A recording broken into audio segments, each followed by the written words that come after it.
Hello and welcome to episode 4 of My Dad Didn't Write a Hit, a podcast following the development of the career of singer-songwriter Jennifer Owens, hosted by Jennifer and myself, her manager and partner, Guy Gingell.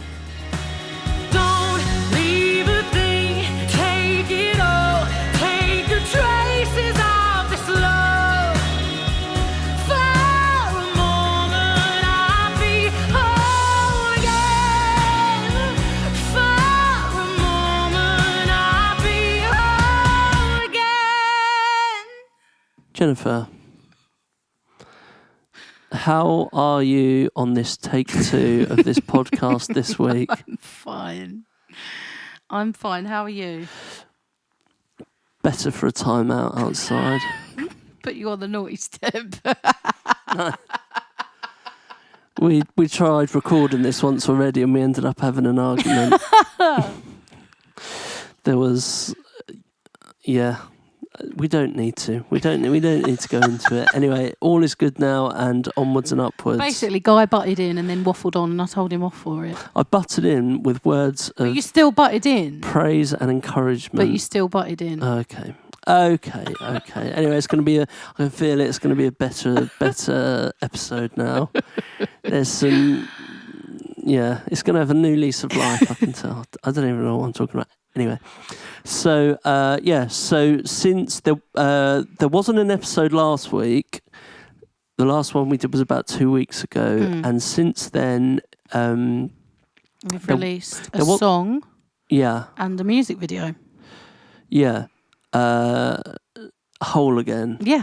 So it's a track I think we're both really proud of. Yeah, definitely. The response has been amazing as well, and I've had so many people get in touch and saying it's their favourite of all of the ones we've released. So, which is really good. No, you have received some really lovely messages, and I always think, people, there's so much to do, like in terms of content and phones and Netflix and everything, for people to kind of take time out and write you long messages, and, it's really lovely. And I always say that when people get in touch, I always say thank you for taking the time to message me. Because I know sometimes it's a bit of a, when you've got to sit down and write a message, it's a bit of a brain fog, isn't it? No, I know. And it is very much motivational, isn't it? So when people get in touch and we know that it's quite a small number of people that follow your music really closely. And I suppose that's relatively speaking. You do have, I think we should say relative, because obviously, we're not, of course. We're not, we're not Justin Bieber yet. So... But yeah, no, it is really lovely. But I suppose in the grand scheme of things, relatively speaking, we're still you're still at quite a kind of early stage of everything. So it's lovely. And what I think is nice as well is that, you're not being played on the radio. You're not associated with, say, like a lot of the more typical media outlets. You're not on the television. You're not touring, supporting. And I think that people can see beyond that. And they just like you for you and your music without having to be impressed by you being on Radio 1 or anything like that. I think that's really lovely. And I think we're seeing more of that because obviously with social media, it's giving platforms to people that before, they wouldn't have got on the radio. Not looks are not good enough. It's just obviously there are only so many spots on radio. So I think people are realising now there are some really talented people out there. But obviously, only one out of probably a scary number of people, thinking of success, it's lots of talented people, very difficult to get, the slots on the radio. And like you say, I think that's the beauty of social media, that they're all at your fingertips, really. All you got to do is search a hashtag and you'll, so many talented people will pop up. Yeah, which is brilliant. So I think it's really lovely that you have fans that kind of see past that. They can hear, obviously you're not going to say this about yourself, but they can, they can hear how amazing your voice is, how, your songs are really connecting with some people. And I think it's lovely that people are investing in you at this early stage of your career. So it's been going okay. I think by the end of today, the track will probably hit 1,000 streams on Spotify. So that's kind of a week and a half, which is okay. You know, it's okay. You know, it is difficult. It's so difficult in the position we're in, you know, to get a kind of, I suppose, a decent percentage of your followers to leave Facebook, Instagram, click through to Spotify, Apple, and listen. But, you know, I think it's encouraging. You know, so I always think there are, you know, it's the classic thing of, you know, the glass being half empty or half full. And I think when I think about it, when we get down to the brass tacks, you know, you've had on Spotify, you've had over 30,000 streams since the end of January, since we released Here For Me, the first single.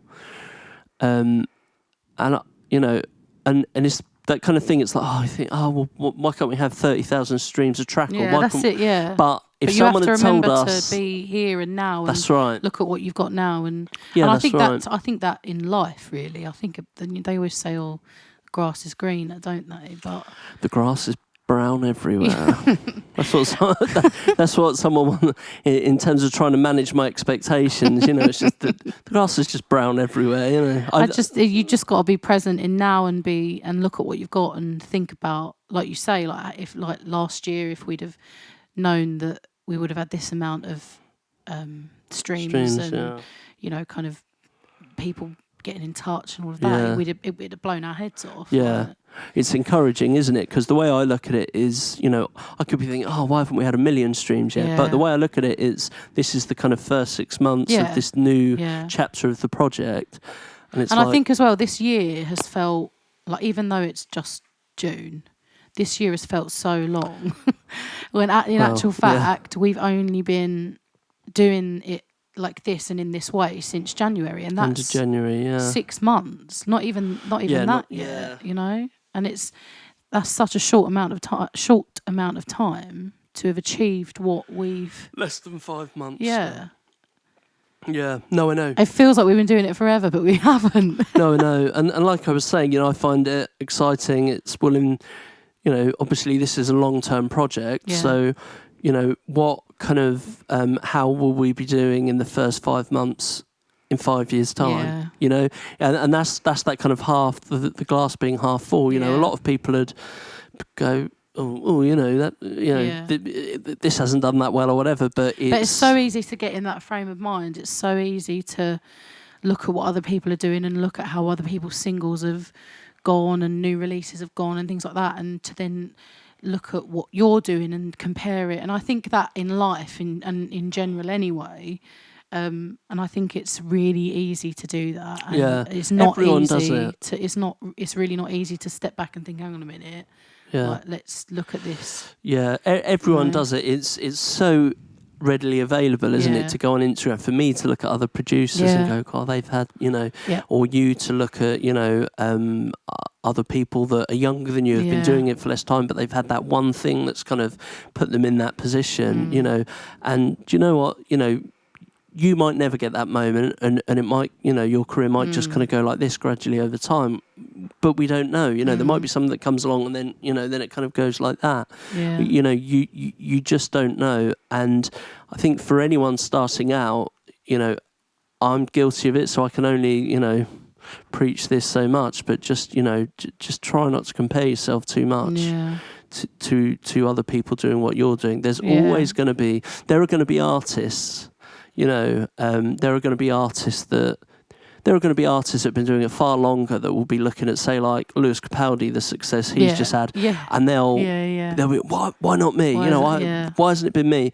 But then there are people, say in your position, that could be looking at that person, looking at Lewis Capaldi, going, I wish I'd had their success. So it's, you know, there's always going to be someone who has achieved, if you want to put it that way, more. So yeah, comparing yourself, everyone's guilty. But we all do it. Yeah, we all do it. It's so easy to do. It's quite. I think if you're aware while you're doing it, it's like I know I'm torturing myself by looking at this person, but so and also being able to stop it as well. Like also being able to just say to yourself, right, I'm not gonna look at that today. I'm not gonna wind myself up about that today. No, I know, and stuff like that comes back to the title of the podcast because it's like, well, why have they had that success? Let's do a little bit of digging here, and then you see you see the expensive school they went to, and the family member who was head of this record. Anyway, that's a rant for various other times, but I don't know. But what I think is really encouraging is that to the relatively small number of people that do know who you are at the moment, you get so many messages, and the compliments are always your voice, the songs, the relatability of your songs, and you as a person and how down to earth you are. And I think that's so encouraging. And for me, it's just that thing. Well, the more people that get to know you, and also to hear, where to hear where they've come from as well. I get, at the moment, I'm getting quite a lot of messages from people saying, I come from TikTok and I've found your music and I love it and it's amazing. And that's really interesting and positive and, reassuring to hear that actually all of these outlets that we're trying and that I'm kind of putting myself onto, they're working. It's working to get people to hear it, which is positive. Yeah, as much as it's been really good fun to do the TikTok thing, ultimately it is, it's a promotional tool for you as well, isn't it? And it is working to an extent. Obviously, it's difficult to get people from Instagram over to your Spotify. Yeah. It's, a lot of people are seeing you on TikTok and it's, it's not like your Instagram's blown up because of it. No. You've had more followers. But it's, you've had a couple of moments throughout the project where things have kind of gone, but there hasn't been that moment that has made the things that we really need to explode. That hasn't happened yet. Where like a track you've written on Spotify goes, and it just kind of takes off from there. So hopefully that'll happen. But I think we're quite good at managing our expectations. In that there might be a moment like that, there might not be, and we just kind of we just carry on going like this. And the beauty of the way you can do things now is that you're going to be able to do shows. You're going to be able to keep putting out records. It's not as extortionate. No. Record companies years ago would spend hundreds of thousands of pounds, just making a record for a newly signed band. So we can create music. And we can put on shows, and it doesn't have to be. The great thing about Spotify is, and I always say this, is that you can build a career on Spotify, Apple Music, but it's that thing where people are paying a subscription. It doesn't feel like they're kind of putting their hand in their pocket for the art. And I think that's brilliant. I think that's the age we live in now. Yeah. And obviously if you put on a show in London, that's where we appreciate people will have to pay for the ticket. They'll have to pay for the train, that's something we're very aware of.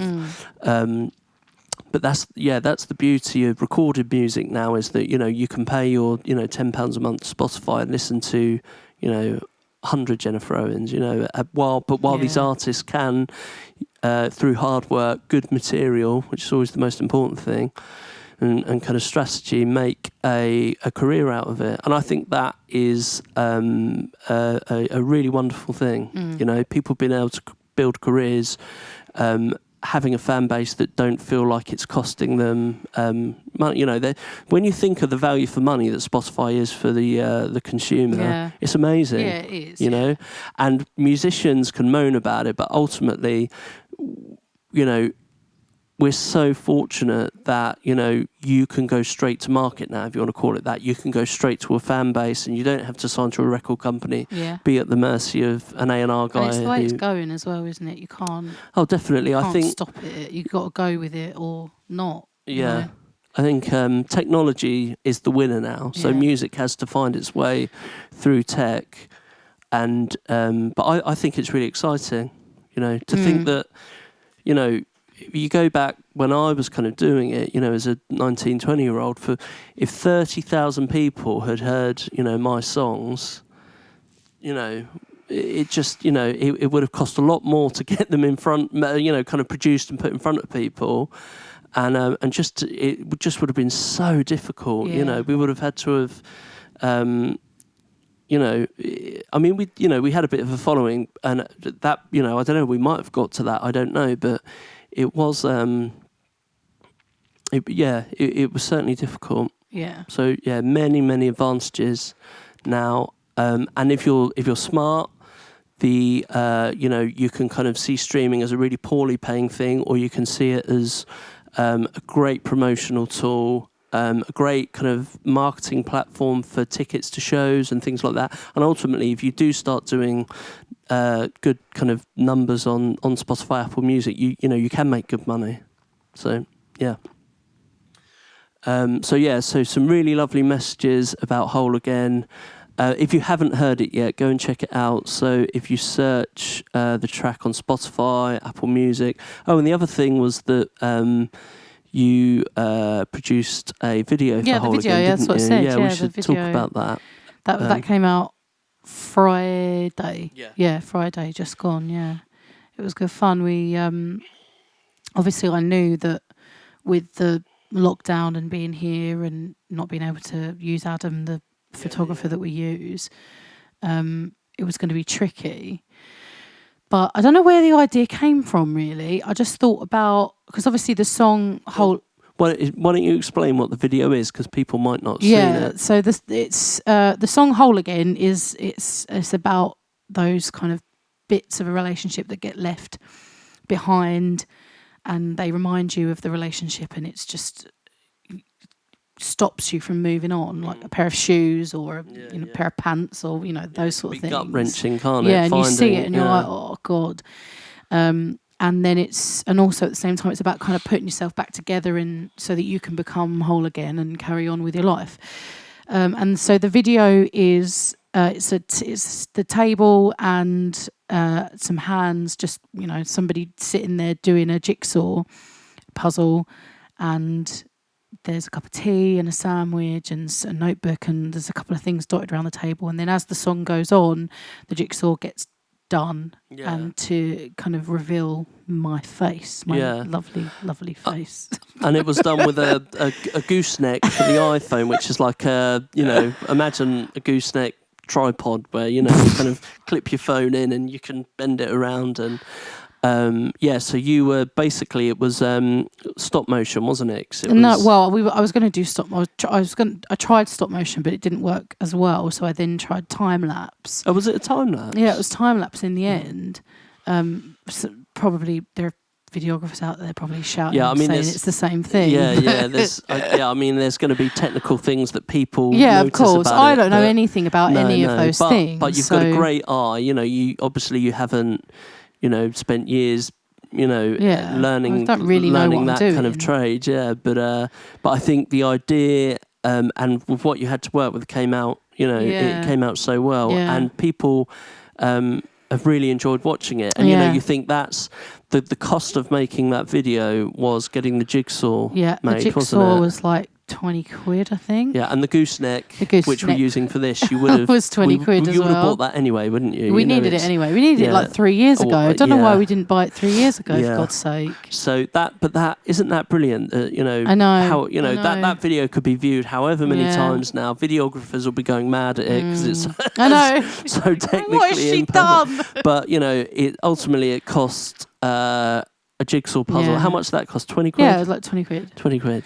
It's just, So if anyone wants a jigsaw puzzle of my face, get in touch and I'll send it to you. Because I ain't never going to do it. Hang on.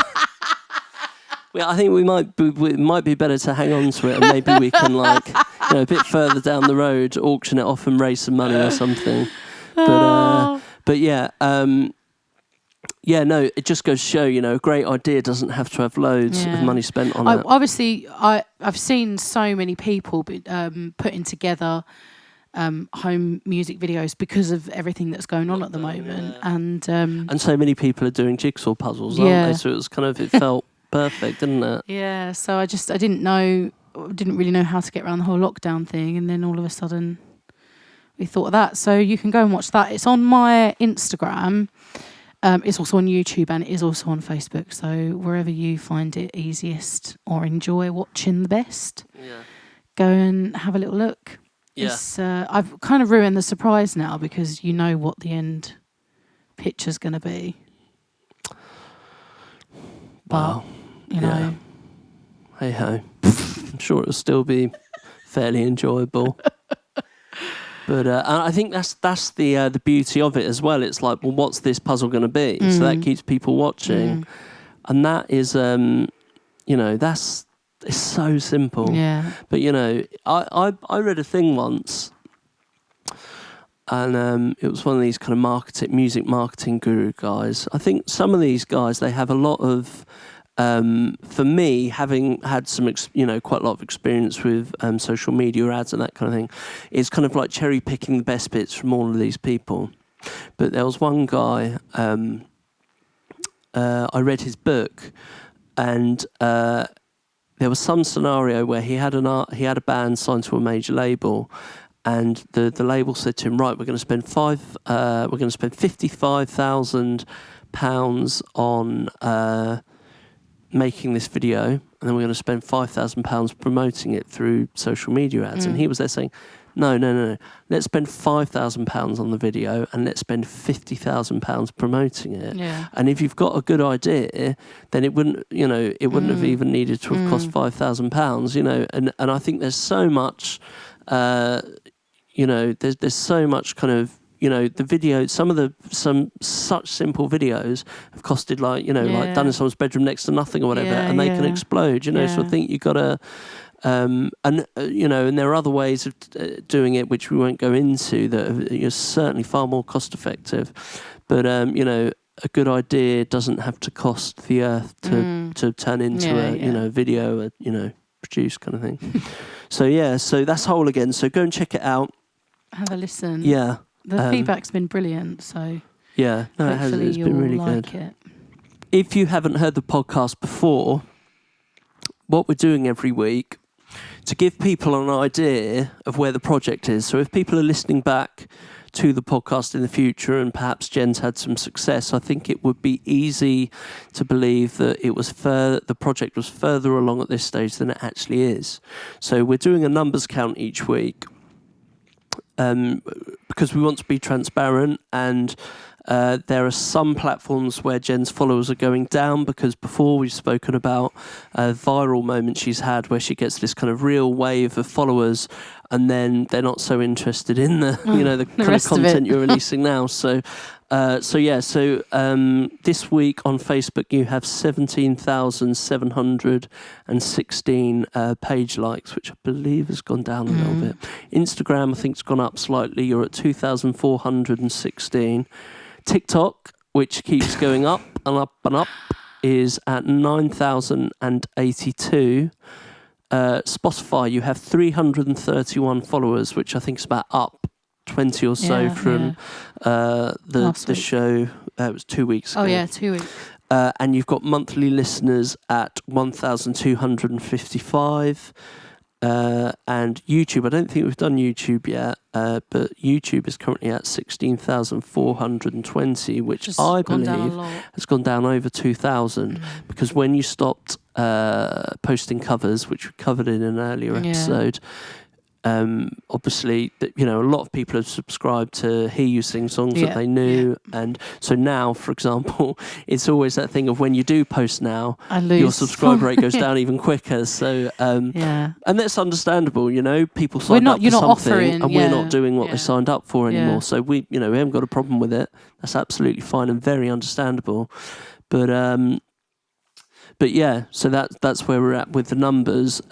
TikTok is going up the fastest, that platform it's easier to kind of blow up on there, if you like, isn't it? Yeah. And what's interesting for me is that because you've had millions of views on there now, and you've obviously had over 9,000 people that have decided to follow you on there, how that translating into people coming into Instagram, Spotify, although it is increasing the Instagram. I think Spotify kind of goes up and down anyway, but I do think it is increasing the Instagram. Yeah. I do think it is not to the extent that you could perhaps. So if you're someone who kind of blows up on TikTok, don't perhaps expect for your Instagram to then blow up, because it hasn't, but it has gone up, and it's, TikTok, as much as you enjoy, you're a funny person, you enjoy kind of creating that kind of funny content.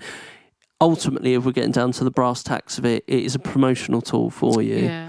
For people to become aware of who you are, they might see a funny video, they might go, oh, she sings. And then they get interested in you, and they kind of invest in you as a fan of your music. So it's, very, very interesting to kind of see how it translates into,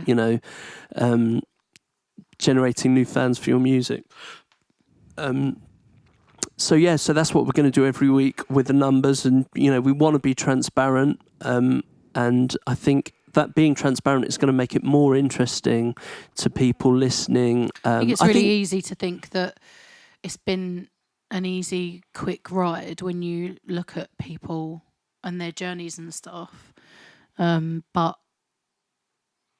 I think it's really good to kind of point out that it's not been like that. It's not been quick, and it's not been. There are so easy. many.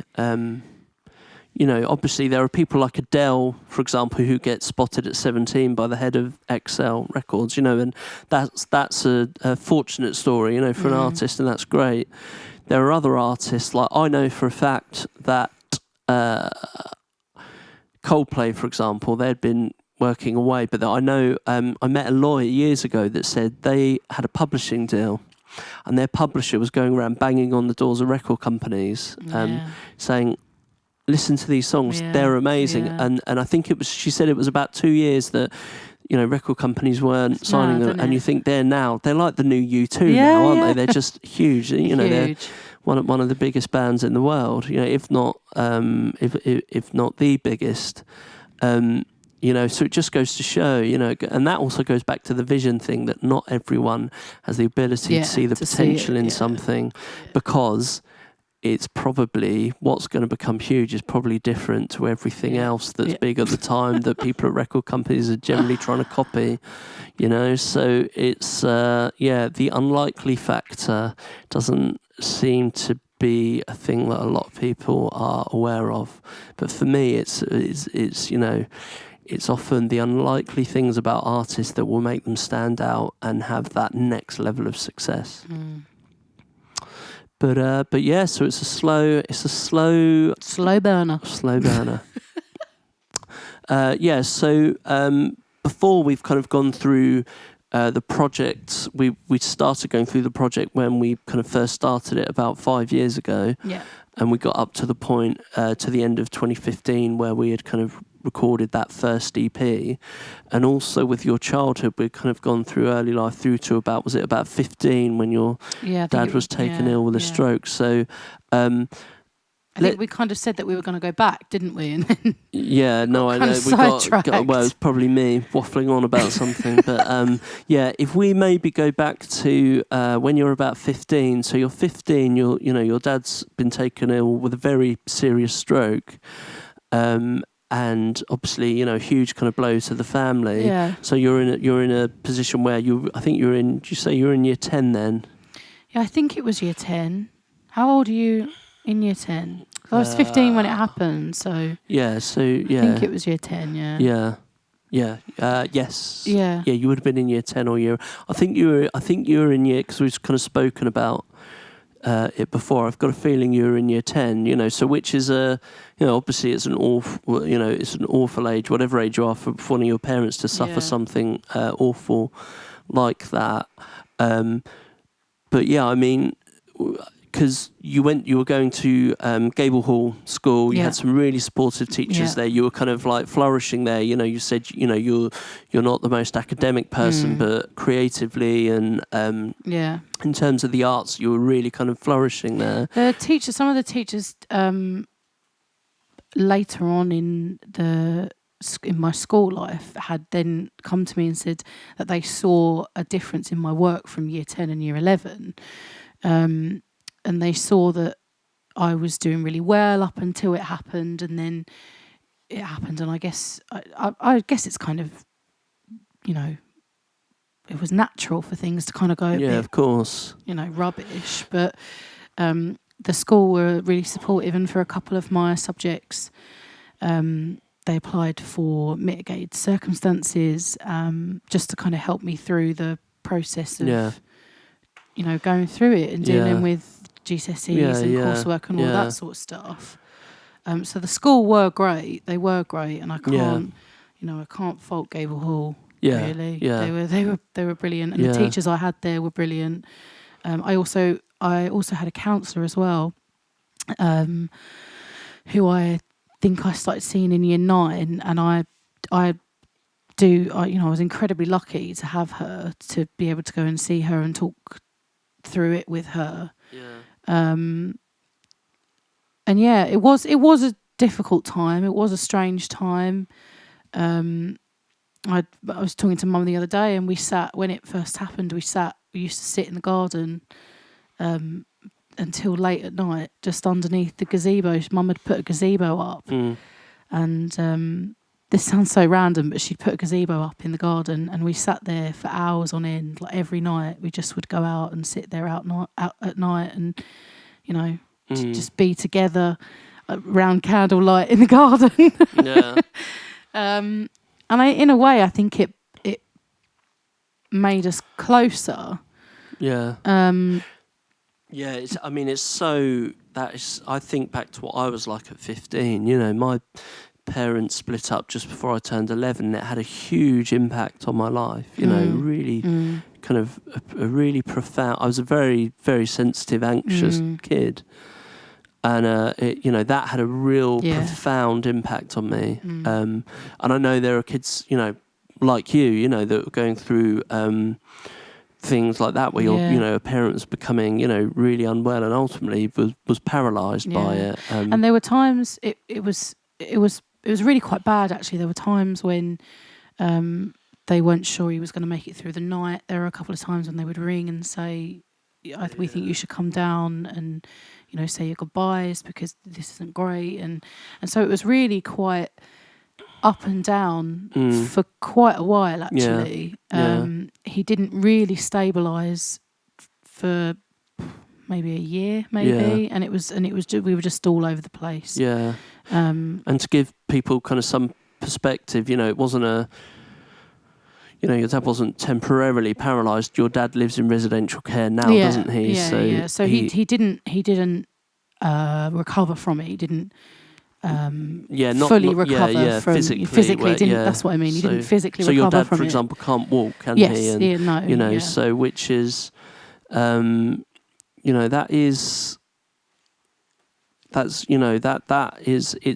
so hard to put into words. At any age, I think you are. I lost my dad when I was 28, and to see my dad see my dad dying of cancer, and him in ultimately like a nappy and just wasting away, no strength to lift his arm up. It does have such an impact on you, and it makes you think of so many different things. You always think that they're invincible. They're your parents, and they're... Do you remember the first time seeing one of your parents cry? Yeah, I do. It was my dad. I saw cry the first time. And you think they're invincible people, and you think that nothing can ever harm them or, get in their way. And then something like that comes along, and it shatters your whole view of them. I don't know if I've ever told... I think I might have told you this, but when I was about 4, we were sat in the front room, and a guy knocked on the front door. So he was quite a kind of mentally unstable guy. And my dad had told his son off, because him and his friend were kicking their football at my dad's new van or something like that, something like that. Boys do. Yeah. But anyway, my dad had just kind of said, I'll stop doing that or whatever, And this guy's dad turned up at the front door, and my dad answered the door, and this guy grabbed my dad by the scruff of the neck, marched him through the hall and into the front room, and had my dad up against the wall like that. And I was just sat there, a 4-year-old little kid, and that, it's these. I don't know the kind of science behind it, but things like that, they stay with you. Yeah. And I think, all these things, they kind of, they certainly lodge here, and it's kind of, I think it would be interesting to know how much of things like that you take, a culmination of things like that kind of you carry into your adult life, and how much they kind of influence your perspective and people on the life, world and experiences. Yeah. So, I mean, I think, so having your dad been taken ill like that, do you remember, because obviously you were singing a lot, and you've always been a very emotive singer, and I've heard some stuff of you from when you would have been about that age, and you could have sung the alphabet and made it sound emotional, but do you remember, kind of, even if it was a song about something totally different, would you kind of feel emotional at all while you would be, you could be singing a sad song that wasn't, obviously that's a very specific thing, isn't it? But can you remember, because obviously you're such an emotive singer now, and so many people kind of connect with you and relate to you, then there's got to be that kind of life, obviously you're still only 25, but it would be interesting to know kind of how all your experiences, how they've influenced the way you... I am very moved by music and all music, and trying to explain that to someone who doesn't feel the same, I find that really difficult. If I relate to a song in any way, shape or form, it's like it moves my soul. And it sounds so profound, and as I say, I find it really difficult to explain that to someone who doesn't get that. And I've always been like that. But I don't ever really remember putting my own life experiences into music until I started writing music with you. Up until then, it was just, this moves me, I'm not sure why, I'm going to sing it. Does that make sense? Yeah, I suppose... I never really analysed it as much as I do now. Now I analyse it and I think about it, and I know what I want to write about, and I want to sing it because it gets it out of me. But back then it was just, this song, really makes me feel... Maybe it's not as, maybe when you're younger, because I remember listening to music as a teenager, and, it would give you the goosebumps and the shivers. Yeah. But maybe that was more about what the music was doing, perhaps not lyrically, the way music can make you feel, and because I think we're both people that, although I'm not very good at working them out by just listening to them, I think we're both people that really are into lyrics, and we want to know what the song's about. Yeah, and, I really am. And so maybe at 15, it's like a release. It's like this kind of subconscious thing where, like, music makes you feel things, but you're not necessarily listening to the lyrics and wondering, where was the writer coming from? And also, I think also because it was such a huge part of my family life, mum and dad and nan, even now, whenever I sing, it makes me feel closer to them. Makes me think of mum, and it makes me sad about dad, and it makes me miss my nan, and makes me, love mum even more. Whenever I sing and whenever I express myself in a musical way, I feel like I'm closer to them. Yeah. And maybe that I sung my troubles away. Maybe. Yeah. I don't know. I didn't really analyse it like that. I think that's it. You don't analyse things, but I think it's amazing to feel things from music by listening to it. But when you're performing, it might be that you can kind of vent some of the feelings but there being no lyrical connection to your situation, or it's just let's not overanalyze it. It's just a vent, and it's like. This is a release for me, So it's interesting, isn't it? But it would kind of be interesting to know what made you, even at 15, have that way of delivering your vocal that made people feel so much. It's really interesting to me. I'm not a scientific guy. It's just but I think some people do. Totally different genre of music. But there was a kind of grungy band from Australia called Silverchair. They were like 15, 16, sold 3 million records with their first album, and I listen to it now as a 35-year-old, and I still, I believe in, I believe in their stuff, and they're like kids, But the singer Daniel Johns, he just had something from a very young age, and I listen to it now, and it's still, it's thinking about it, it kind of, gets you. When I listen to James Arthur, "Empty Space," when he sings that song, it makes my heart hurt. Like I think he has that same. When he sings, it makes me hurt. And the one he released recently, "Safe Inside," when he sings that, I think, oh God, he's just has that way of emoting that moves you. They're without even trying. I guess it's something you can't teach, is it? Yeah, or explain. Really, it's. Yeah. No, I know. It's a bit like a good. If everyone knew the formula to write 500 "Don't Look Back in Anger" by Oasis, everyone would be doing it, wouldn't they? Yeah. So, really interesting stuff. So, at 16, you had done your GCSEs and you were leaving Gable Hall. Yeah. So I did all right with my GCSEs at school. I went through maths early because I think they thought I was going to fail it. So they put me in early so that if I did fail it, I could do it again. Yeah. But I didn't. I did it. And then that meant that for the rest of the year, I just had a free period to just mess around in. You're a very, very creative, talented, emotionally mature person. But I am thick. No. Something you're not good at, and I'm happy to say it, and you won't mind me saying it, is maths. Maths. So how did you pass GCSE maths? I did pass it. How?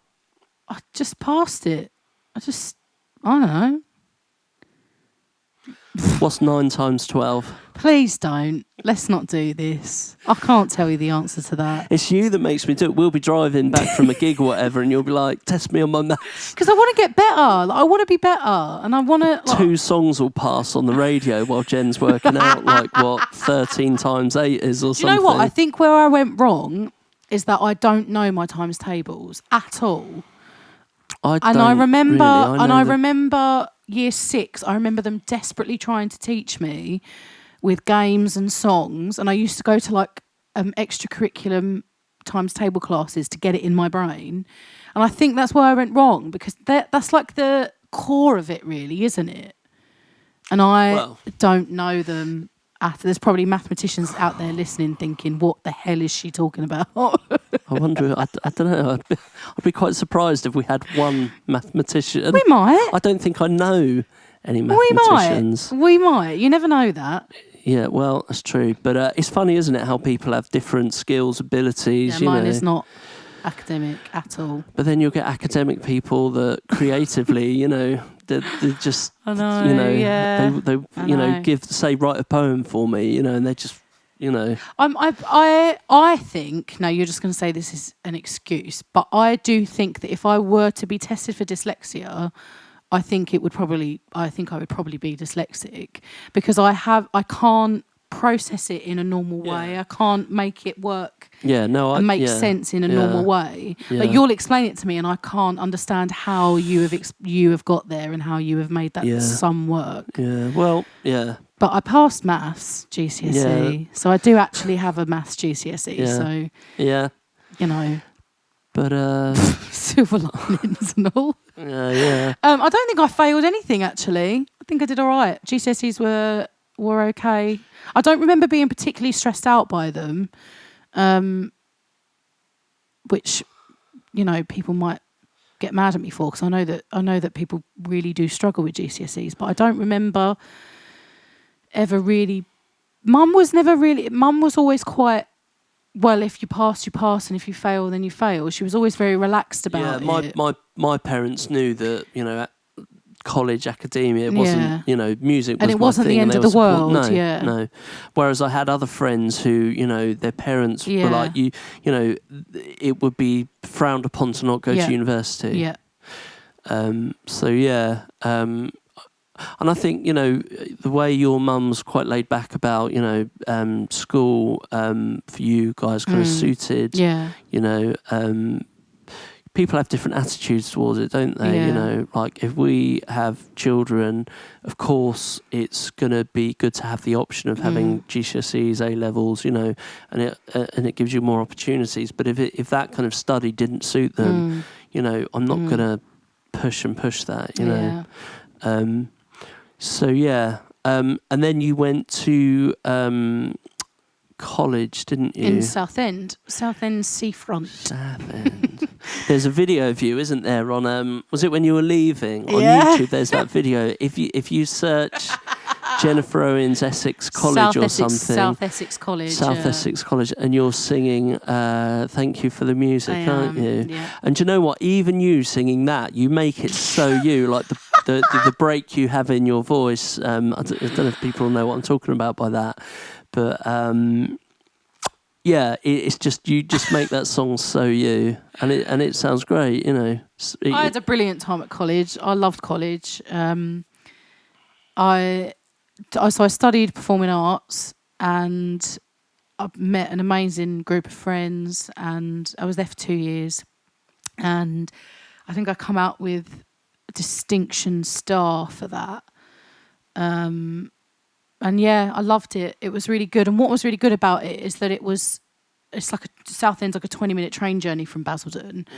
And it just gave me that like extra bit of freedom and that extra bit of like growing up and maturity, having to get to the train station and get the train to Southend. And it was just a bit more. I didn't go to college. I didn't get enough GCSEs but not that I was going to go anyway.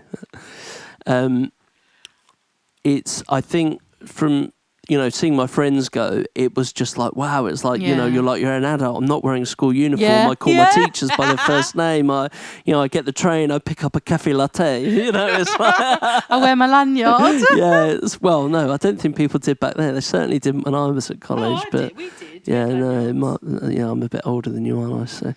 I loved but college. it was. I think people really felt like, hey, it was so good. I've stepped up. I've arrived. I did really enjoy it. It was brilliant, and you do it because you're doing what you love, like 5 days a week. Well, I mean, some people are lucky in that. They are really doing. Course, other people, I think they can like, well, what shall I do? And they choose subjects and they kind of graft at it.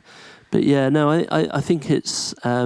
It certainly sounds like you had a good time there, and you made a good group of friends. I did, and there was a lecturer there, and she was brilliant. And again, she was just kind of there and took me under her wing, and she was really kind of influential in my decision to go to uni.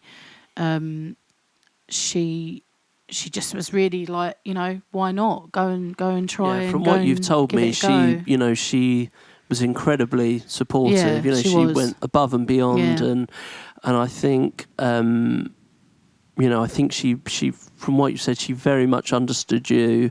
She also saw the potential you had and how you could kind of flourish, and kind of.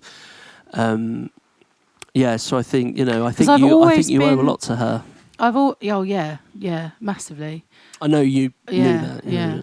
I've always been one to not do very well on my own, and I've always needed a push. And more of a shove than a push, really, because if I was left to my own devices, I wouldn't do it. And that sounds so sad, and you always say about how sad that is, but I just don't know if it's confidence or I don't know, but I just don't have it in me to sell myself and push myself enough to do anything with it. But I think often the real kind of, artists, are like that. I think you get people that have that kind of work ethic, and they, and people are having. We've spoken about that before. How people have to be their own manager, but I think you have been fortunate in that you've had a lot of people around you that have given you a push, and obviously I take care of. The kind of business side of things and the motivation department.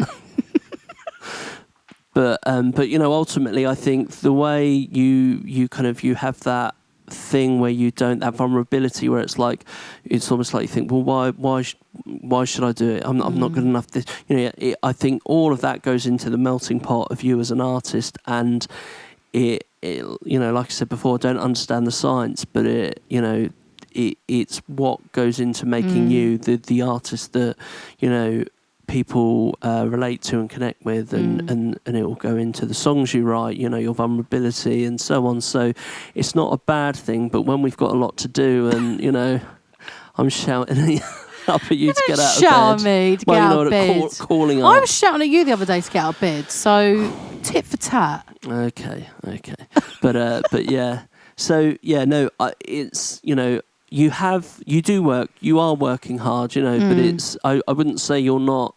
You're not. I just think I'm always fighting with. Is it worth even trying?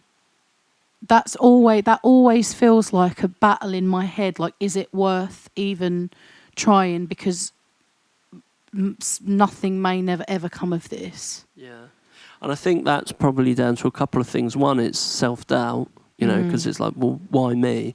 But two, it's so hard, to get where we want to go. It is so difficult. Yeah. So that's understandable from that point of view. But I think you have to have a bit of blind faith, because I think that's where you come in. The statistics, I think, is I am persistent, and I'm very determined, and some of that I think has to be blind faith, because if we just went by the stats, you'd give up. Yeah. But I've always said this, I stand by this, that you have a voice that people connect with, and more and more people will want to hear, and you will move people in the way you sing and what you sing through the songs you write. So for me, it's, although there's all of that side of it where, you think it's just quite depressing, all the stats, but then for me, I also have this view of it being like as simple as, I believe Jen has something that lots of people will want to hear, so let's work at getting it in front of a lot of people. So I have all these different ways of basically kind of like telling myself, carry on, work. Going. So yeah, but no, it's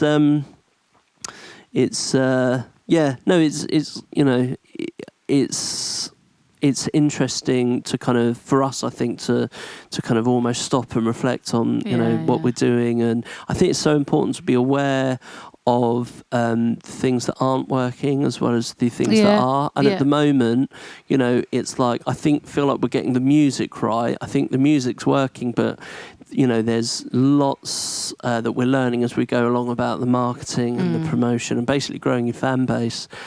So it kind of feels like there's, although we are building momentum, it feels like at times you just feel like, well, what you just kind of feel, what's working? Nothing's working, and so I think it's very good to be aware of both your successes and failures, and learn from them. That and that's what I always try and do.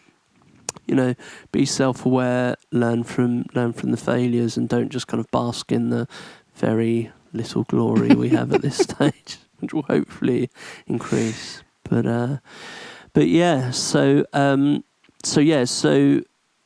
that was kind of you up to about college, isn't it? Yeah. College was good. I enjoyed college. It was good fun. Yeah. Really good fun. Yeah, and we can maybe go on about looking into like going off to uni and that kind of thing, and all the auditions for the different places, and yeah. But anyway, I think that's probably about it for today. Yeah, we've covered enough. We don't want to make these things too long, because there might be a real nugget and a real gem at the end, but people have clicked off 20 minutes earlier. So.